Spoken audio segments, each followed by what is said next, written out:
Je vais répondre maintenant à la question, que peut-on faire comme groupe? Je vais prendre l'exemple d'une table de Carnot de 16 cases, mais on peut l'appliquer à des tables de Carnot plus petites. On va voir tous les groupements possibles avec 2 cases.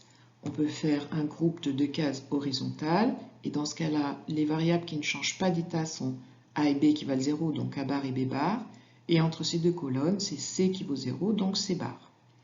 Évidemment, on peut faire ce regroupement sur 2 cases qui sont adjacentes en ligne n'importe où.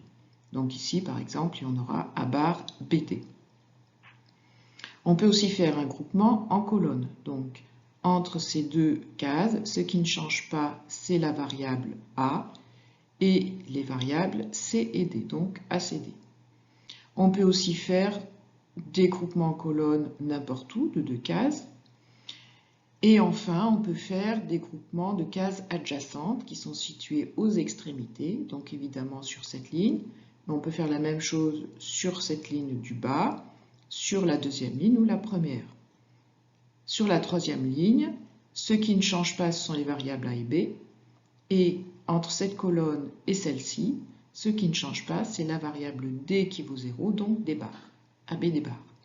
Et enfin, on peut faire la même chose avec des cases adjacentes aux extrémités des lignes, aux extrémités des colonnes. Donc évidemment, on peut faire la même chose sur cette case-là qui est adjacente à celle-ci, celle-là qui est adjacente à celle-là, etc.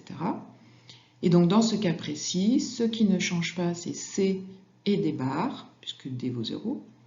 Et entre cette ligne et celle-là, ce qui ne change pas, c'est B bar. Donc on a B bar, C et D bar. Voici des exemples de regroupement de 4 cases adjacentes. Premier cas, on peut faire un groupement en carré comme ceci. Donc évidemment, n'importe où dans le tableau. Ici, dans ce cas-là, on a A qui ne change pas, qui vaut 0, donc A bar. C qui ne change pas, donc C bar, puisque C vaut 0. On peut faire aussi un groupement sur toute une ligne. Dans ce cas-là, c'est facile. Ce sont ces 2 variables qui ne changent pas d'état. Donc on a A et B bar. Et on peut faire la même chose, mais en colonne, donc évidemment sur n'importe quelle colonne. Et dans ce cas-là, c'est facile, ce sont ces 2 variables qui ne changent pas, donc C des barres. Et maintenant, on a les groupes de 4 sur les rangs extérieurs. Donc par exemple, en colonne, ces 2 cases-là sont adjacentes à ces 2 cases et forment un groupe de 4. Évidemment, on peut le faire sur ces 2 cases-ci et 2 cases-là, de même sur les cases d'en bas. Donc dans ce cas-là, B ne change pas d'état, il reste à 1, donc on a B. Et la variable entre cette colonne et celle-ci qui ne change pas d'état, c'est D, qui vaut 0, donc B et D bar. On peut faire le même type de regroupement avec les lignes. Donc ces 2 cases-là sont adjacentes à ces 2 cases-ci. Évidemment, on peut décliner ça à côté. Donc ces 2 cases-là sont adjacentes à ces 2-là. De même, ces 2 cases-là sont adjacentes à ces 2-là. Donc dans ce cas de 4 cases que j'ai entourées, nous avons donc entre cette ligne et cette ligne B qui ne change pas d'état, qui vaut 0, et entre cette colonne et cette colonne, D qui ne change pas d'état, donc on a B bar et D.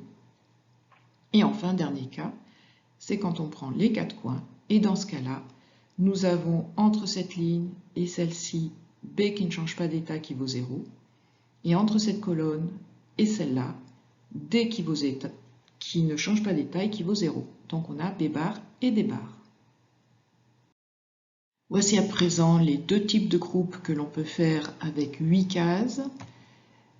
Un rectangle horizontal, donc qui regroupe 8 cases. Cette fois-ci, donc toutes les colonnes, toutes les variables qui sont en colonne changent d'état. Et en ligne, il n'y a que A qui ne change pas d'état. Donc tout ça, ça vaut A.